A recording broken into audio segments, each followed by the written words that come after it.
प्यारे दोस्तों, कबूतर एक ऐसा खूबसूरत और दिलकश परिंदा है जो हर किसी को अच्छा लगता है और लोग इसे अपने घरों में भी पालते हैं।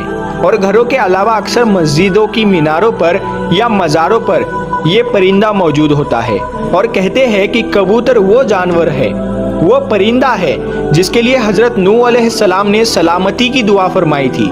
और यही वजह है कि कबूतर इंसानी आबादी से मानूस है।